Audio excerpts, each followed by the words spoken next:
si vous aviez une question à poser à un dentiste totalement paumé qui a fait ce métier pendant plus de 4-5 ans et qui a arrêté, ça serait quoi? Je n'ai pas encore trouvé d'intro pour ma chaîne YouTube, mais je pense que ça peut le faire. On met un petit extrait d'une musique et je suis de bonne humeur aujourd'hui. J'en profite pour tourner une vidéo. C'est quand même de me mettre dans le bain, dans un bon rythme de YouTube. Avec les autres réseaux sociaux, j'ai reçu et je continue à recevoir plein de DM, c'est-à-dire des messages privés avec un tas de questions. J'ai même réfléchi à facturer tout ça, mais on va pas le faire. On va plutôt le faire en forme de vidéo. J'ai pris les questions les plus fréquentes qu'on me demande. Je vais essayer d'y répondre au mieux dans cette vidéo. C'est parti. Première question qui m'a été posée et ça revient très souvent que j'en ai fait une vidéo. C'est la première vidéo sur YouTube pour que vous sachiez qui je suis. Parce que je suis encore un inconnu au bataillon dans le monde de YouTube. Juste pour comprendre, tu as arrêté ce métier car ça ne te plaît pas ou parce que il y a un impact psychologique trop important que tu ne voulais plus ou tu ne pouvais plus supporter. Il faut savoir que quand vous arrêtez un métier qui vous a pris tellement de temps à mettre en place, on va dire, mine de rien, le diplôme, l'expertise, tout ça, est rarement dû à une seule raison. Pour revenir un peu sur la première vidéo, oui, il y a eu le côté un peu psychologique, donc santé mentale. Deuxième chose, j'avais l'impression de passer à côté de quelque chose. C'est pas exactement ce que c'était. Je sentais que je voulais faire autre que ça. Il y a plein d'aspects dans le métier. C'est important de parler des points positifs, mais aussi c'est important de parler des choses négatives que j'aurais peut-être voulu savoir avant. Mais tout arrive pour une raison. C'est un métier qui est pas évident, à la fois côté patient que côté praticien. Bien entendu, le côté psychologique a joué là-dedans, mais aussi un côté un peu personnel. Je me sentais pas libre en quelque sorte. C'est flexible, il faut pas confondre flexibilité et liberté. C'est un peu redondant pour moi, donc il y a un tas de raisons qui ont fait que j'ai arrêté. Et encore une fois, si je reprends, ça serait pas pour rester très longtemps non plus. Il y a eu un impact psychologique et je pouvais le supporter. C'est juste qu'en prenant un peu de recul, je me suis rendu compte que j'ai l'impression de vouloir faire autre chose un peu dans ma vie et découvrir d'autres trucs. Deuxième question, désolé pour la question indiscrète, mais je souhaite faire dentaire et ta situation me fait beaucoup réfléchir. Quel impact avait le métier de dentiste sur ta santé mentale exactement? Première chose, moi j'ai des troubles bipolaires, donc c'était pas évident pour moi de gérer les journées ou les mois ou les semaines où je me sentais en down. C'était pas évident pour gérer l'agenda. Parfois on peut pas toujours prédire quand c'est que ça va arriver. Maintenant ça va beaucoup mieux et c'est pour ça que d'ailleurs les réseaux sociaux c'est quand même beaucoup plus compatible avec moi si je peux vous apporter de la valeur ajoutée parce que je peux faire la vidéo un peu dans les moments où je me sens bien, on va dire comme là. Deuxième chose, c'est un peu l'exigence du résultat. Une phrase qui fait un peu peur comme ça, mais c'est-à-dire qu'il y a plein de choses qu'il faut absolument gérer avant d'arriver au résultat final dans la bouche et c'est pas toujours dépendant de vous. Il y a l'assistana, il y a les prothésistes, il y a le matériel, les fournisseurs. Tout ça, ça joue dedans. Donc c'est vrai que c'est énormément de choses à gérer. Donc mentalement, c'est pas toujours évident. Beaucoup de patients sont très compréhensifs par rapport à beaucoup de choses, mais beaucoup. Ils croient parce qu'il y a la carte vitale qu'ils ont acheté leur praticien, que nous on est censé être disponible 24 heures sur 7. Si je dois refuser des rendez-vous de dernière minute, en dehors des urgences bien entendu, des vraies urgences, c'était pas évident dans le sens où c'est inadmissible, donc on se prend tout dans la gueule. Petite story time, j'ai préparé une vidéo pour vous parler de comment c'était mes études pendant le Covid. On voit un peu le vrai visage des gens. Ça s'est traduit aussi dans mon exercice, même en sortant de la pandémie. Par exemple, je me suis déjà fait insulter à l'accueil. On avait des restrictions qu'on était obligé de respecter. On a déjà eu le droit à bravo, ça c'est les médecins de demain, des trucs comme ça. Donc des personnes peuvent se permettre de vous dire des choses pas très sympathiques. Forcément, entendre je vous aime pas les dentistes plusieurs fois par jour, plusieurs fois par semaine. Je sais pas, ça m'a donné un peu ce sentiment de faire un métier où les gens n'ont pas hâte de venir me voir, c'est-à-dire que j'ai l'impression que je me forçais limite parce que eux ils se forçaient d'être là. Je sais pas si vous voyez ce que je veux dire. Je comprends qu'on n'a pas toujours envie d'aller chez le dentiste et je peux comprendre d'où peut venir cette peur. Les gens oublient qu'on est humain. Plusieurs fois dans les commentaires, là c'est pas écrit, mais mais t'es dentiste, c'est quoi le problème? C'est comme si t'es dentiste, t'as plus d'émotions, t'as plus de sentiments, t'as plus d'humanité presque, j'ai envie de dire. Tu peux pas tomber malade. Et si tu oses dire le cabinet est fermé parce que je pars en vacances, bravo. Mes soins, paye vos vacances. On a nos vacances payées d'une manière ou d'une autre. Bien entendu, tant que les choses sont faites dans les règles de l'art, on s'en prend beaucoup dans la gueule. En France, il y a le côté de la sécurité sociale qui est génial. Beaucoup ont mal compris un peu le système. La sécurité sociale, c'est un droit. Ça ne vous donne pas le droit non plus de nous parler comme des merdes. Vous n'avez pas acheté, vous n'achetez pas vos professionnels soignants. Vos professionnels soignants sont humains. Certes, c'est une vocation, mais ils sont humains avant d'être soignants. C'est un métier qui est très humain et vous a tellement investi parce qu'il n'y a pas plus proche que la bouche que littéralement votre travail est dans la bouche de quelqu'un. Faut s'imaginer ça comme ça. Donc une personne qui ne prend pas soin des soins que vous faites, manque de reconnaissance parfois aussi de la part des patients. C'est un métier où certes vous aidez les autres, prenez soin d'eux. Enfin moi en tout cas j'avais ce manque de reconnaissance personnellement. Donc s'il y a des dentistes qui me regardent, n'hésitez pas à me dire dans les commentaires. Ensuite nous avons, je sais que j'ai cette pression constante du chiffre d'affaires de la part de mes titulaires, plus actes qui me stressent et j'ai l'impression de perdre pied. En plus je suis dans une région région avec beaucoup de concurrence, donc les plannings se remplissent pas très bien, donc ça rajoute du stress. Si jamais tu as des retours à me faire ou conseils à me donner, je te remercie. Pression constante du chiffre d'affaires, ça c'est un truc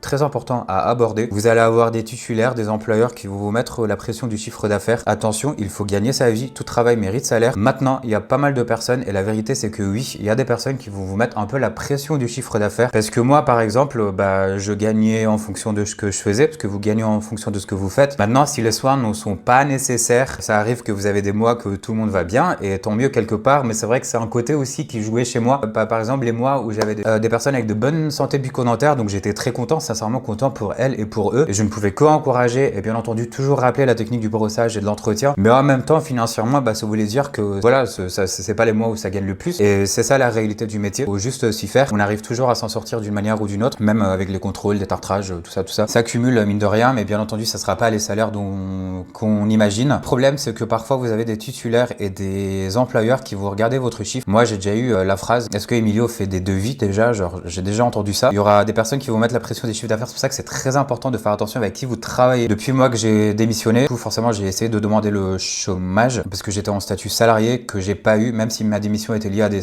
la santé, un tas d'autres problèmes du coup que j'aborderai en temps quand je me sentirai prêt, mais pour l'instant, non. Faut faire très attention avec qui vous travaillez. Donc, ce n'est pas parce que le poste existe que c'est forcément les bonnes personnes avec qui vous devez travailler. Donc ça, faut faire attention. Maintenant, les actes qui vous stressent, des fois, ça c'est normal que vous soyez étudiant, futur dentiste, nouveau dentiste, c'est normal. Comme dans tout métier, il y a une courbe d'évolution.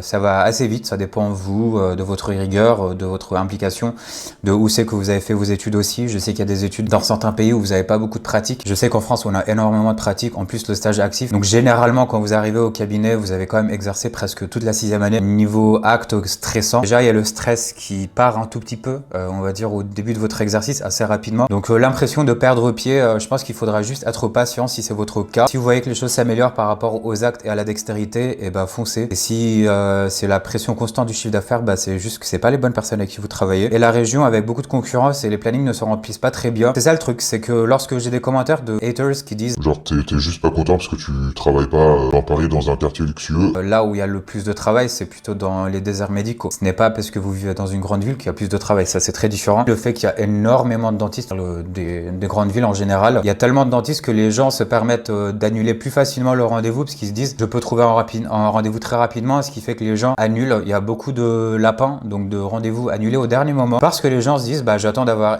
vraiment mal pour avoir mon rendez-vous et en général je revois la personne. Si vous choisissez de vivre dans une grande ville et un agenda rempli, ça prend du temps. Si vous êtes dans une grande ville pour un turnover, pour avoir un agenda rempli, moi je vous conseille, si vous voulez remplir votre agenda très rapidement, passez très vite à l'action et aux soins, de plutôt s'installer dans des endroits où il n'y a pas énormément de dentistes. Donc les personnes qui vivent là-bas seront extrêmement reconnaissantes. Puis visiter un tout petit peu ces villes-là quand je cherchais un peu un cabinet. Et c'est vrai que les patients sont extrêmement reconnaissants quand ils entendent il y a peut-être un nouveau dentiste qui va venir s'installer chez nous, quoi. Il y a un long message du coup, mais je vais essayer de le résumer. J'aimerais donc savoir un peu plus précisément les raisons qui font que c'est psychologiquement compliqué selon toi. Bien sûr, si c'est trop perso, je le prendrai pas mal du tout si tu préfères pas répondre. Merci d'avance et j'espère que ça s'arrangera pour toi.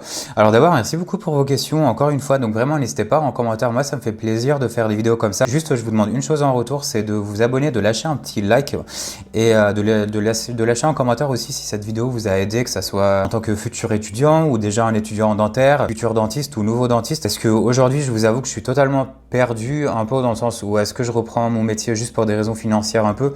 Oui, j'aime ça, je suis bon en ça, mais maintenant, je vous ai dit, c'est pas quelque chose que je vais faire jusqu'à la fin de ma vie. Et je me dis peut-être que la création de contenu, c'est réellement quelque chose que j'ai envie de faire. Là, j'aborde les sujets que je maîtrise un peu, mais à l'avenir, j'aimerais aborder d'autres sujets aussi en fonction de mes centres d'intérêt et des vôtres et ce qui résonne réellement avec vous. Mais sincèrement, psychologiquement, ce qui complique encore plus la chose, c'est vraiment les personnes avec qui vous travaillez. Que ce soit les dentistes avec qui vous bossez, que ce soit vos employeurs si vous êtes en salarié, si vous êtes en libéral, pareil, si vous êtes en collaboration avec d'autres dentistes. Et c'est extrêmement important. L'assistanat aussi. L'assistant dentaire, gros love sur vous et gros cœur. Je sais que beaucoup de dentistes se permettent parfois des comportements pas très sympas à leur égard. Donc je pense avec qui vous travaillez, ça joue énormément dans ce métier, dans ce dégoût peut-être quelque part qui peut survenir d'un métier que finalement vous aimiez peut-être à un moment donné. J'ai une vidéo sinon qui a marché, qui a très bien marché sur un autre réseau social avec plus de 200 commentaires. Donc je vais faire un tout petit peu le tour. Quelqu'un a dit C'est pas un truc de ouf, je suis déçu. oui, faut pas imaginer que les salaires des dentistes sont gigantesques non plus. Oui, vous pouvez monter. Et je vous ai déjà parlé de l'argent dans le dentaire dans la vidéo précédente. Vous gagnez bien lorsque vous êtes titulaire. Bien, je parle 10, 10-15 000 par mois, pas un mois ou deux, je dis bien par mois, donc chaque mois. Effectivement, lorsque vous aurez suffisamment les fonds pour avoir votre propre cabinet ou pas, ou en investissant votre argent intelligemment et en fonction des régions où vous travaillez, encore une fois. Est-ce que je me sens riche? Bah non, du coup. Je vivais bien confortablement, mais j'étais loin d'être riche. Quelqu'un a dit les impôts prennent trop, vu vos études, vous méritez d'empocher plus. Eh ben écoute, bien entendu, oui, il faut garder en tête les impôts, tout ce qui vient en charge, surtout lorsque vous êtes en libéral. Donc si le sujet vous intéresse, dites-moi en commentaire. Quelqu'un a dit du coup... Si les gens ont mauvaise hygiène buccale, ça fait du fric pour vous. Bah c'est le métier, ainsi fonctionne le monde. Maintenant,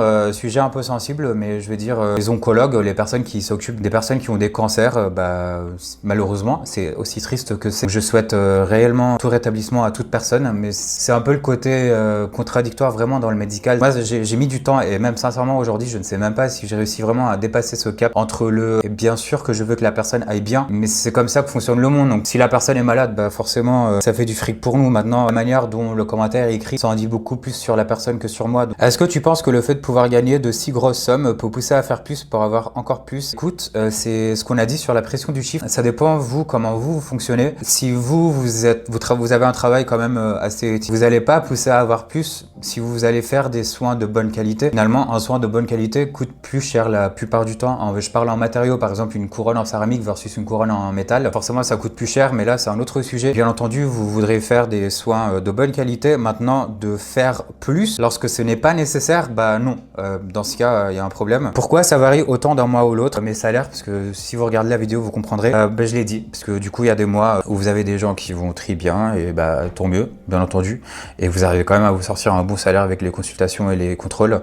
Maintenant, ce n'est pas, ça se compense un peu en quelque sorte. Vous avez les périodes de vacances où les gens sont moins présents et les périodes de pas de vacances où les gens en général se souviennent que le dentiste existe. C'est généralement septembre, octobre et janvier, février. Et peu de temps avant les vacances, les gens veulent être tranquilles pendant les vacances. Donc vous avez quand même des périodes un peu plus denses où les gens viennent plus souvent avec très peu d'annulations. Et si les gens ont quelque chose à faire et qui repoussent, souvent ils se motivent à ce moment-là. Donc voilà. On peut connaître les questions que tu posais. La personne fait référence aux questions que je posais lorsque je recherchais un nouveau cabinet. Parce que je voulais reprendre mon exercice immédiatement après un mois après ma démission, un truc comme ça. J'ai dit qu'il faut faire attention avec qui vous travaillez. Donc il y a des questions, surtout lorsque vous êtes en salarié et que vous êtes nouveau diplômé. Les questions que je poserai, est-ce que les dentistes partent trop souvent? Et si c'est le cas, pourquoi? Et discuter plus avec les dentistes qu'avec les employeurs, parce que c'est au courant de la réalité avec les assistantes. Les assistantes savent tout. Elles ont des oreilles et des yeux partout. Donc je vous conseillerais ça, de regarder toujours les plannings en amont. Pas mal de cabinets dentaires, surtout dans des zones un peu denses, vont essayer de vous vendre position de rêve avec des pourcentages assez alléchants. C'est juste que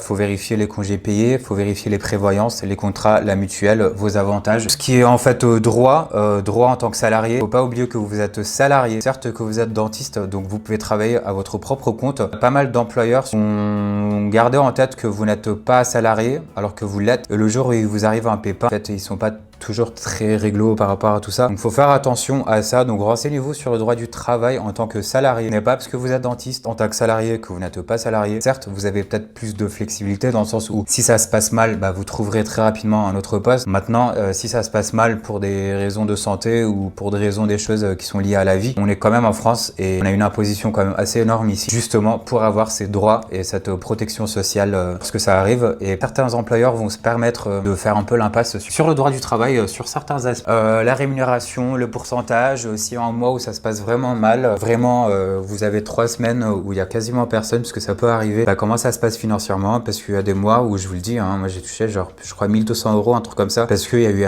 énormément d'annulations. Parfois les périodes de vacances sont très imprévisibles, surtout dans les grandes villes. Dans les petites villes, encore une fois, vous aurez pas trop de soucis à se faire là-dessus par rapport aux agendas vides dans les périodes estivales. T'es donc salarié, mais à quel niveau tes revenus auraient changé si t'avais été collaborateur? J'aborderai ça dans une autre vidéo. Pourquoi il y a des dentistes hyper aigris avec leur assistante? Pareil. Franchement, je vais faire des screenshots de ces commentaires. Et vous savez quoi? Je ferai une vidéo à part pour parler des salaires. Donc FAQ, salaire dentiste. Là, je voulais juste faire une petite FAQ pour me remettre un peu dans le bain. On est dimanche, je vais essayer de monter cette vidéo très rapidement. Et le café glacé que vous m'avez vu au début, je l'ai bu de préparer la vidéo, ce qui est un peu con. Petite vidéo courte, il faut juste vraiment que j'apprenne à poster davantage. Et mettez-moi en commentaire, il y aura donc une FAQ sur les salaires. Je crois que j'ai eu plus de 1500 commentaires en tout. J'ai eu 200 sur celle-ci, mais c'est une vidéo que j'ai postée 3 fois. Parce qu'à chaque fois, l'autre réseau social me modérait. Donc vraiment, n'hésitez pas à me poser toutes ces questions-là. Essayez de débiter un maximum de contenu un peu mon vécu du dentaire là, avant de pouvoir me consacrer sur l'aspect un peu plus docu. J'ai vraiment envie de partager un peu mon côté, la culture libanaise, mes origines, de la bouffe cuisine, des docus, des sujets juste voilà, qui vous intéressent, qui m'intéressent aussi à la fois. Je vous fais de gros bisous, c'était Emilio, je vous souhaite une excellente semaine, gros bisous. N'hésitez pas à me dire ce que vous en pensez de l'intro. Ciao ciao.